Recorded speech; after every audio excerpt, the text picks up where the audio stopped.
السلام علیکم، بسم اللہ الرحمن الرحیم۔ پیدل حج پر جانے والی 5 دوستوں کا دردناک واقعہ۔ دوستوں، مغربی افریقہ پشچمی افریقہ کے آخری کنارے پر ایک ملک ہے جسے جمہوریہ زامبیا کہتے ہیں۔ اس کی راجدھانی بانجول ہے۔ یہاں سفر نامہ وہیں کے رہنے والے شیخ عثمان دابو نامی ایک حاجی کا ہے۔ آج سے تقریباً 70 سال پہلے اپنی راجدھانی بانجول سے افریقہ کے بر اعظم کو مغرب سے مشرق تک طے کرتے ہوئے یہ 5 ساتھی مکہ مکرمہ کے لیے روانہ ہوئے۔ راستے میں زیادہ تر سفر پیدل طے کیا۔ بہت معمولی مشقت ایسی ہوگی جو جانوروں پر سوار ہو کر طے کیا ہوگا، یہاں تک کہ بحر احمر کے کنارے پہنچ کر وہاں سے کشتی پر سوار ہوئے اور جدہ پہنچے۔ حاجی عثمان کا بیان ہے کہ ہم لوگوں نے یہ مسافت 2 سال سے زیادہ مدت میں طے کی۔ سفر کے درمیان کبھی کبھار کسی شہر رک کر زیادہ سفر کے لیے محنت و مزدوری بھی کرنی پڑی۔ جب ضرورت بھر کا سامان حاصل ہو جاتا تو پھر سفر شروع کر دیتی۔ ان کا یہ سفر اپنے اندر بہت سے عجیب واقعات اور درس و عبرت لیے ہوئے ہے۔ ناظرین کرام، اس واقعے کو پڑھنے والوں کے ذہن میں یہ سوال اٹھ سکتا ہے کہ آخر حج تو اسی شخص پر فرض ہے جس کے پاس زیادہ سفر اور دیگر خرچ کے لیے سامان موجود ہو، لیکن ان ساتھیوں نے تنگ دستی کے باوجود اس قدر تکلیف اور پریشانی کیوں برداشت کی؟ پوچھنے پر حاجی عثمان نے، جو شاید آج مرحوم ہو چکے ہوں گے، یہ جواب دیا کہ یہ بات سچ ہے، لیکن ایک دن ہم اور ہمارے ساتھی آپس میں بیٹھ کر حضرت ابراہیم علیہ السلام کا واقعہ دہرا رہے تھے کہ وہاں اپنی بیوی بچوں کو لے کر بن حیتی والی وادی میں اللہ کے محترم گھر کے پاس کس طرح پہنچے۔ یہ سن کر ہمارے ایک ساتھی نے جذبات بھرے انداز میں کہا کہ ہم لوگ ابھی جوان، صحت مند اور طاقتور ہیں۔ اگر اس گھر کی زیارت میں کوتاہی سے کام لیا تو اللہ تعالیٰ کے نزدیک ہم کیا عذر پیش کریں گے؟ خاص کر آنے والے ایام میں کمزوری کا ہی سامنا کرنا پڑے گا، پھر تاخیر کیوں کریں؟ چنانچہ اس نے ہمارے جذبات کو بھڑکایا اور اللہ تعالیٰ پر بھروسہ کر کے سفر پر ابھارا۔ سفر کی شروعات ہم 5 آدمی گھر سے بیت اللہ کی زیارت کی غرض سے نکلے۔ ہمارے ساتھ صرف اتنا توش راستے کا کھانا اور خرچ تھا جو صرف 1 ہفتہ کے لیے کافی ہو سکتا تھا۔ ہمارا اصل مقصد بیت اللہ کا حج اور حکم الہی کو پورا کرنا تھا۔ راستے میں ہمیں ایسی پریشانی، تنگی اور مصیبت کا سامنا کرنا پڑا کہ اس کا علم اللہ کے علاوہ کسی اور کو نہیں ہے۔ کئی راتیں تو ہم اس قدر بھوک کی حالت میں گزارے کہ موت سامنے نظر آ رہی تھی۔ کتنی راتیں تو اس حال میں گزاری کہ درندوں کے خوف سے نیند کے لیے پلک بھی نہ جھپکتی، اور کتنی راتیں ڈاکوؤں کے خوف سے اس طرح گزارنی پڑی کہ خوف و ہراس ہر طرف سے ہمارے گرد گھیرا ڈالے ہوئے تھے۔ شیخ عثمان بیان کرتے ہیں کہ دوران سفر ایک رات مجھے کسی زہریلے جانور نے ڈنک مار دیا، جس کی وجہ سے مجھے اس قدر تیز بخار اور سخت درد کا سامنا کرنا پڑا کہ نہ چلنا ممکن رہا اور نہ ہی سونا، حتیٰ کہ موت کے آثار میری رگوں میں دوڑنے لگے۔ چنانچہ ہمیں ایک جگہ قیام کرنا پڑا۔ قیام کے دوران ہمارے ساتھی مجھے چھوڑ کر کام پر چلی جاتی، میں اکیلے دن بھر ایک درخت کے نیچے لیٹا رہتا۔ ایک دن تنہائی میں شیطان نے میرے دل میں یہ وسوسہ ڈالا کہ کیا تیرے لیے یہی بہتر نہ تھا کہ تو اپنے گھر میں ہوتا، تو اپنے آپ پر اتنا بوجھ کیوں ڈال رہا ہے؟ جس کی تیرے پاس طاقت نہیں ہے۔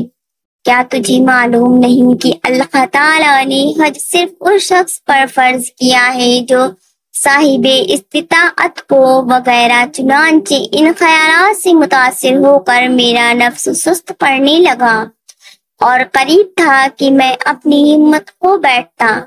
میرے ساتھی شام کے وقت جب واپس ہوئے تو ان میں سے ایک نے میرے غمزدہ چہرے کی طرف دیکھا اور میری خیریت دریافت کی۔ میں اس کی طرف متوجہ ہوا اور جلدی سے آنکھوں میں بھرے آنسو کو صاف کر لیا۔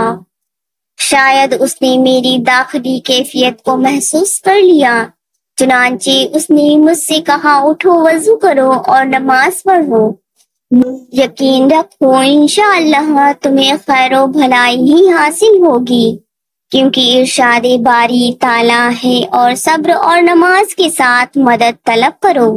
یہ چیز شاک ہے مگر ڈر رکھنے والوں پر، جو جانتے ہیں کہ بے شک وہ اپنے رب سے ملاقات کرنے والی ہیں اور یقیناً وہ اسی کی طرف لوٹ کر جانے والے ہیں۔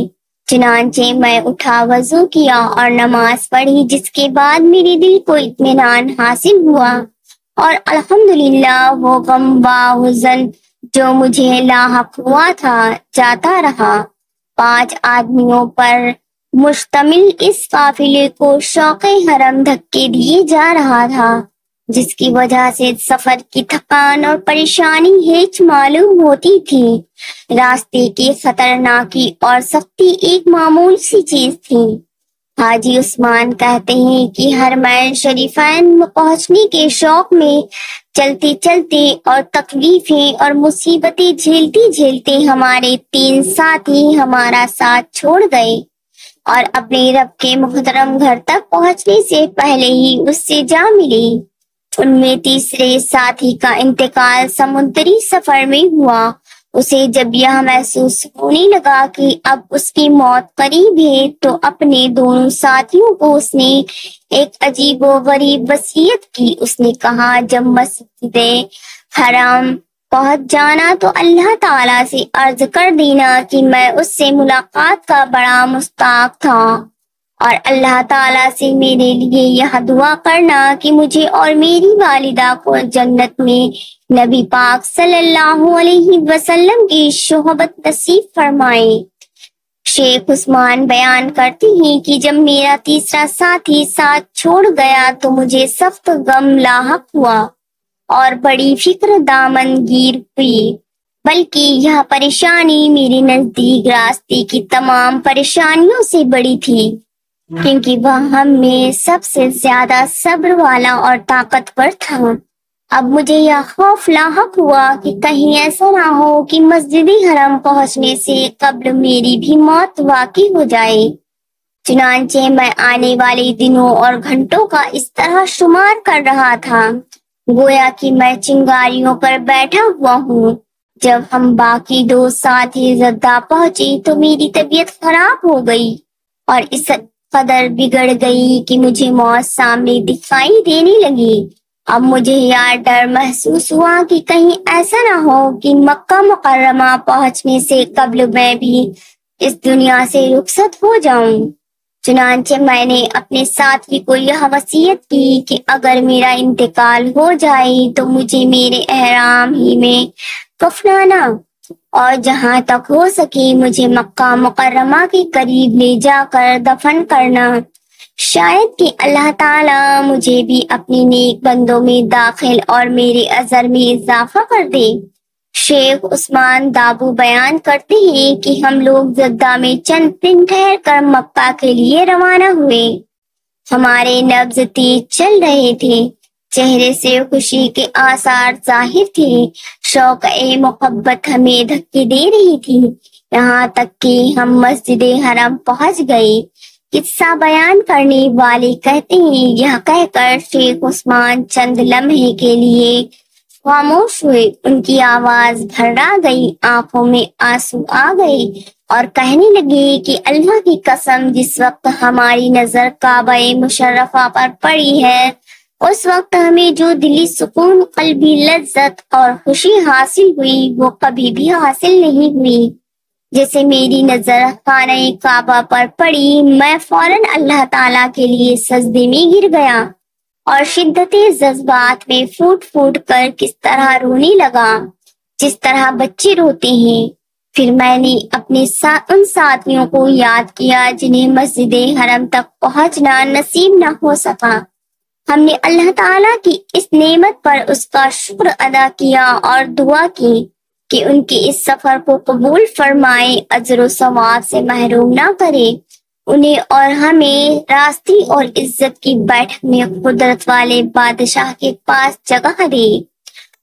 دوستوں، اللہ پاک ہمیں نیک عمل کرنے کی توفیق عطا فرمائے اور ہمارا خاتمہ ایمان پر فرمائے۔ اللہ پاک میری اور آپ کی بخشش فرمائے، آمین۔ پیارے دوستوں، امید کرتی ہوں کہ آپ کو آج کی ویڈیو پسند آئی ہوگی۔ ویڈیو پسند آئی ہو تو ویڈیو کو لائک کریں، شیئر کریں اینڈ میرے چینل کو ضرور سبسکرائب کریں اور جاتے جاتے ایک پیارا سا کامنٹ کر کے ضرور جائیں۔ پھر ملیں گے ایک نئے موضوع کے ساتھ ایک نئے ویڈیو میں، تب تک کے لیے اللہ حافظ۔ دعاؤں میں یاد رکھیں اور بیل والے آئیکن کو ضرور پریس کر دیں تاکہ نئی آنے والی ویڈیوز کا نوٹیفیکیشن آپ تک پہنچ سکے اور آپ اسلامک واقعات سے روبرو ہو سکے۔ اللہ حافظ۔